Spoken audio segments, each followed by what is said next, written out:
कलाहांडी जिले में जारी रही मंडी अव्यवस्था। जिलार 230 कोटी मंडी में हजार हजार क्विंटाल धान पड़ी रही बेले चाषी मैंने नहीं नथिबा समस्यार सम्मुखीन होउछन्ति। एने आज भवानीपाटना ब्लॉक दादपुर धान मंडी परिदर्शन करिसेंति जूनागढ़ विधायक कैप्टेन दिव्यशंकर मिश्र। एने अधिक सूचना देउछन्ति सेठारु आम कलाहांडी रिपोर्टर विकास सोलंकी। कलाहांडी जिले में मंडी रे अचलावस्था जारी रही। जिलार 230 गोटी धान मंडी रे वर्तमान अचलावस्था जारी रही। गतकाली जदि देखिबा जे ओडिशार मुख्यमंत्री कलाहांडी उत्सव गस्त करथिले एवं सेही समय स्वीकार मध्य करथिले जे सारा राज्य रे मंडी रे अव्यवस्था जारी रही। कारण चाउल न उठिबा कारण मंडी रे धान पड़ी रहुथिबा स्वीकार करिसंती मुख्यमंत्री।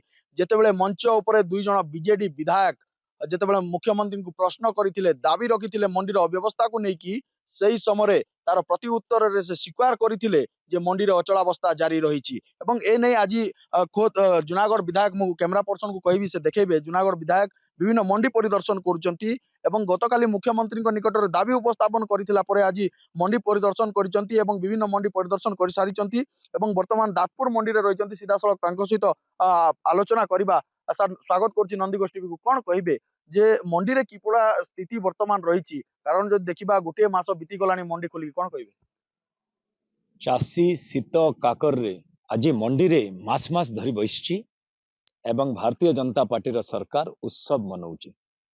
एटा हला ओडिशा राज्यर स्थिति।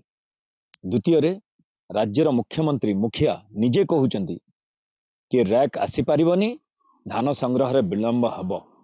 माने से स्वीकार कलेनी तांकरी सरकार रो दूरदृष्टि नाही, प्लानिंग नाही, एग्जीक्यूशन नाही।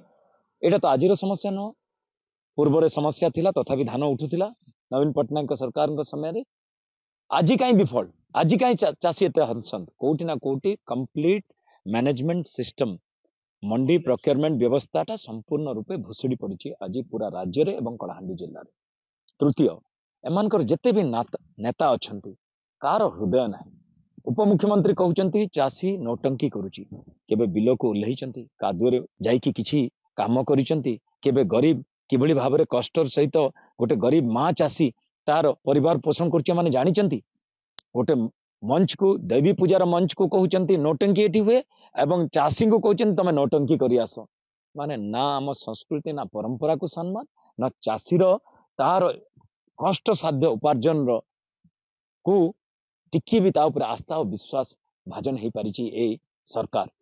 तो शुणुले जहाँ कैप्टेन दिव्यशंकर मिश्र कहते मुख्यमंत्री स्वीकार कर मंडी व्यवस्था आम सहित चाषी नेता रही टिकेलाल साहू कौन कहे आज्ञा बर्तमान आपण मंडी कि समस्या रही कौन कह सब बड़ दुखर कथा जे प्रॉपर वे ट्रैक्टर गाड़ी नहीं लगवार मिलस पठाऊना गाड़ी तापर बहुत बेले 80 लोग खंडे कम से कम लैप्स गलाना टोकन जेनटा कि प्रथम थर पर सरकार आम देखा मोर 10 वर्ष एक्सपीरियंस एज ए प्रेसिडेंट 10 वर्ष एक्सपीरियंस प्रथम थर पर चाषी तार निज टोकन को लैप्स कर बहुत कष्ट बहुत लगा पड़ा बहुत कह गला एक्सटेंड कर 28 दिन भितर उठाई नहीं पारबार धान से बहुत बड़ दुखर कथा। शुणुले आलोचना करबा आज्ञा कौन कहे जे वर्तमान द्वितीय चाष रवि चाष वर्तमान चाषी एवं प्रस्तुत होगा आसलानी किभଳି भाव मंडी को धान आणुचंती किभଳି समस्या होची एबे हमर चाषबास रवि रो एबे हम कादो करी करी हेमाडे रही जाइछि हमर मोर जमी हेमाडे रही जाइछि ई जेन मोहन सरकार एबे भाषण मारी के जाइछन काली भानीपाटना रे बोली सुनुतिली जे नाही हमर चौल नाही जीवार काय तार चौल नाही जीवा आमे देई के तार से आगरु केना ठीक करी के देती के नहीं। निश्चित भाव चाषी मन में क्षोभ रही कारण मंडी रे अचलावस्था जारी रही जद्वारा चाषी समस्यार सम्मुखीन होती। एबे देखा बाकी रहा आज सरकार देइतिबा प्रतिश्रुति केबे पूरण होछि। कलाहांडी विकास सोलंकी नंदी गोष्ठी।